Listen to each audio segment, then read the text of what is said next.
दोस्तों Jayaprakash power ventures limited की बात करें तो कंपनी ने अपने क्वार्टर 4 के रिजल्ट को डिक्लेयर कर दिया है। रिजल्ट काफ़ी अच्छा है, बहुत कुछ अचीव किया है इस रिजल्ट के दौरान, लेकिन कहीं कुछ कमी भी रह गई है। तो रिजल्ट के अंदर क्या पॉजिटिव बातें हैं और क्या नेगेटिव बातें उसको समझेंगे।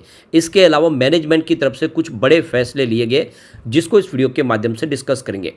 और प्रॉफिट में जिस तरह से भारी उछाल देखने को मिला उसके बाद में क्या इस स्टॉक में अब तेजी की संभावना बनेगी।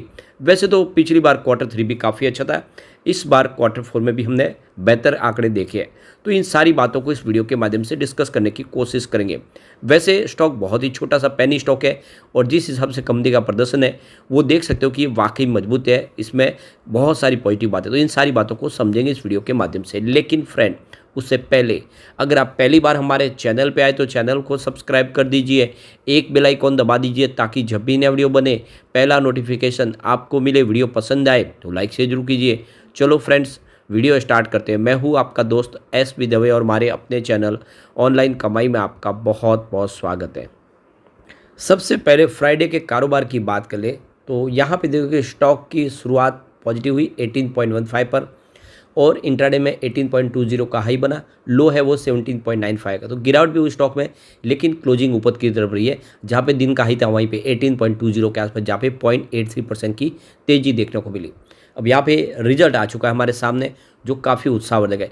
यहाँ पे गौर करने वाली बात है कि जो रिजल्ट के सारे आंकड़े हैं वो लाख में दिए गए हैं, यानी उसको हमें करोड़ में कन्वर्ट करना होगा। तो सबसे पहले रिवेन्यू फ्रॉम ऑपरेशंस देखें तो इस बार 1,51,483 लाख के आसपास रहा है। पिछले क्वार्टर में ये 2,19,032 लाख के आसपास था। तो ये क्वार्टर ऑन क्वार्टर बेसिस पे आप देख सकते हो कि इस बार रिवेन्यू में गिरावट हुई है, लेकिन पिछले साल सेम क्वार्टर में देखें तो 1,37,988 करोड़ लाख के आसपास था। तो यहाँ पे क्लियरली आप देख दो कि रिवेन्यू ईयर ऑन बेसिस के हिसाब से तो बढ़ा है, लेकिन क्वार्टर ऑन क्वार्टर बेसिस पे कम हुआ है। तो इस बार 1,514 करोड़ के आसपास रहा है, जो पिछले क्वार्टर में 2,190 करोड़ के आसपास था और पिछले साल 1,379 करोड़ के आसपास था। तो इस बार ईयर ऑन बेसिस पे तो रिवेन्यू बढ़ा है, लेकिन क्वार्टर ऑन क्वार्टर बेसिस पे जरूर गिरा है। अदर इनकम यहाँ पे इस बार 34,870 लाख रही है। पिछले क्वार्टर में ये 2,331 लाख के आसपास थी और पिछले साल सेम क्वार्टर में 546 लाख थी। अब टोटल इनकम की बात करें तो 1,86,353 लाख के आसपास रही इस बार, जो पिछले क्वार्टर में 2,21,363 लाख थी और पिछले साल सेम क्वार्टर में 1,38,534 लाख के आसपास थी।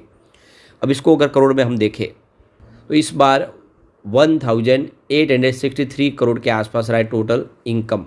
पिछले क्वार्टर में 2,213 करोड़ के आसपास था और पिछले साल सेम क्वार्टर में 1,385 करोड़ के आसपास था। तो यहाँ पे कंपनी की इनकम कम हुई है क्वार्टर ऑन क्वार्टर बेसिस पे, लेकिन ईयर ऑन बेसिस पे अच्छी खासी वृद्धि है और आंकड़े हमेशा ईयर ऑन बेसिस पे देखते हो तो इसमें कोई चिंता की ज़्यादा बात नहीं है। कंपनी के टोटल एक्सपेंसेस की बात करें इस बार 1,01,298 लाख के आसपास रहा है। पिछले क्वार्टर में ये 1,83,503 लाख के आसपास था और पिछले साल सेम क्वार्टर में 1,41,006 लाख के आसपास था। तो इस बार कंपनी का खर्च कम हुआ है, चाहे आप क्वार्टर ऑन क्वार्टर बेसिस पे देख ले या ईयर ऑन बेसिस पे देख ले। तो अब चलते उस आंकड़े की तरफ जिसको हमें बहुत ज़्यादा जानने की ज़रूरत थी और उसके बारे में सबको जानना ही चाहिए, वो है नेट प्रॉफिट आफ्टर टैक्स। तो इस बार देख दो कि यहाँ पे 2,05,284 लाख का टोटल कंपनी को प्रॉफिट हुआ है। पिछले क्वार्टर में ये 1,07,308 लाख के आसपास था और पिछले साल सेम क्वार्टर में 4,139 लाख का लॉस हुआ था। अब इसको अगर हम करोड़ में कन्वर्ट करें तो इस बार देखो कि 252 करोड़ का कंपनी को टोटल प्रॉफिट हुआ है। पिछले क्वार्टर में 173 करोड़ का प्रॉफिट था और पिछले साल सेम क्वार्टर में यहाँ पे 41 करोड़ का लॉस था। तो यहाँ पे क्लियरली देख सकते हो कि ईयर ऑन बेसिस पर तो ज़बरदस्त जंप देखने को मिला है, क्योंकि पिछली बार भारी लॉस था, इस बार ज़बरदस्त यानी 250 करोड़ के आसपास का प्रॉफिट हुआ है और पिछले क्वार्टर के मुकाबले भी ज़बरदस्त प्रॉफिट बढ़ा है। अब छोटी सी कंपनी में अगर 252 करोड़ का प्रॉफिट हो रहा है तो इससे आप समझ ही सकते हो कि ये वाकई में स्टॉक बहुत मजबूत है और आने वाले समय रिकॉर्ड तोड़ तेजी इसमें आ सकती है। अब यहाँ पे अगर हम सेगमेंट वाइज बिजनेस देखें तो पावर का पहले से इसका बिजनेस की बात करें तो इस बार जो आप देखते हो जो टोटल पावर सेगमेंट में इनका रिवेन्यू अर्न हुआ वो देख दो कि 1,57,370 लाख के आसपास रहा है। पिछले क्वार्टर में ये 1,53,053 लाख के आसपास था और पिछले साल सेम क्वार्टर में अगर आप देखें तो 1,18,619 लाख के आसपास था।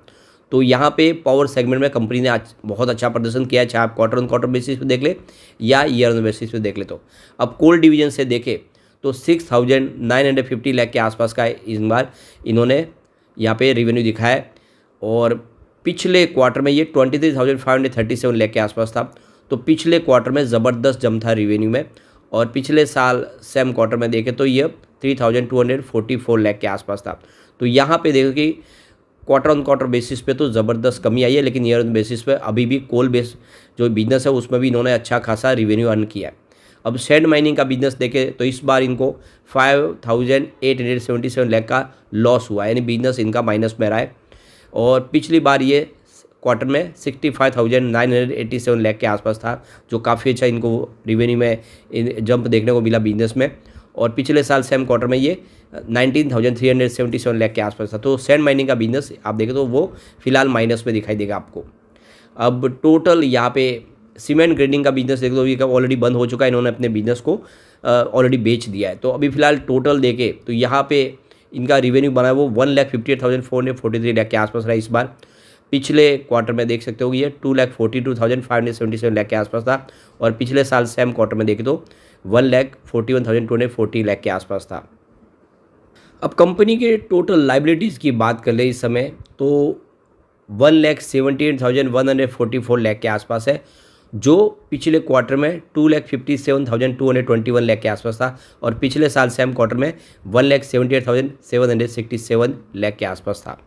अब इसको अगर हम करोड़ में कन्वर्ट करें तो 1,781 करोड़ का फिलहाल टोटल इनकी लाइबिलिटीज़ है, जो पिछले क्वार्टर में 2,572 करोड़ के आसपास थी और पिछले साल सेम क्वार्टर में 1,787 करोड़ के आसपास थी। तो लाइबिलिटीज यहाँ पे देखें तो कम हुई है क्वार्टर ऑन क्वार्टर बेसिस पे ज़बरदस्त, लेकिन ईयर ऑन बेसिस पे देखें तो लगभग उतनी है, उसमें फ़र्क नहीं है, लेकिन क्वार्टर ऑन क्वार्टर बेसिस पे लाइबिलिटीज़ में कमी आई है, जो इसके लिए एक बहुत बड़ा पॉजिटिव ट्रिगर है। ओवरऑल देखें तो रिजल्ट बहुत अच्छा है और इस रिजल्ट के बाद कह सकते हैं स्टॉक के अंदर अच्छी तेज़ी आ सकती है। काफ़ी शानदार प्रदर्शन किया है कंपनी ने। अब यहाँ पे कुछ बड़े फैसले लिए गए, उसको भी देख लेते हैं। तो कंपनी ने इस रिजल्ट के दौरान यहाँ पे देखिए रीअपॉइंटमेंट की गई है डॉक्टर दिनेश कुमार लिखी, जो आप देख सकते इंडिपेंडेंट डायरेक्टर है कंपनी के, और इनको ये सेकंड टर्म दिया गया है, 3 साल के लिए उनको फिर से अपॉइंट किया गया है। तो 6 अगस्त 2024 से अगर आप देखें तो इनका कार्यकाल शुरू है, जो 5 अगस्त 2027 तक चलेगा।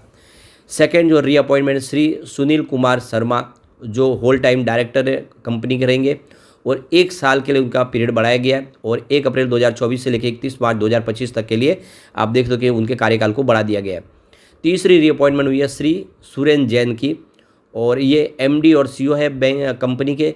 12 जनवरी 2025 से उनका कार्यकाल शुरू होगा, जो पीरियड इनका 5 साल के लिए है, जो देख सकते हो कि 21 जनवरी 2030 तक को कंप्लीट होता हुआ दिखाई देगा। इसके बाद में चौथी रीअपॉइंटमेंट हुई है, आप देखिए यह श्री प्रवीण कुमार सिंह की, जो होल टाइम डायरेक्टर कंपनी के। 12 अगस्त 2024 से उनका कार्यकाल शुरू होगा 5 साल के लिए, वो 11 अगस्त 2029 तक के लिए कंपनी के होल टाइम डायरेक्टर रहेंगे। मिला के जेपी ने काफ़ी अच्छा रिजल्ट बताया और इस रिजल्ट के बाद कह सकते हैं कि आप इसमें निवेश कर सकते हैं। कंपनी का बिजनेस अच्छा है, आने वाले समय ये आपको ज़बरदस्त रिटर्न दे सकता है।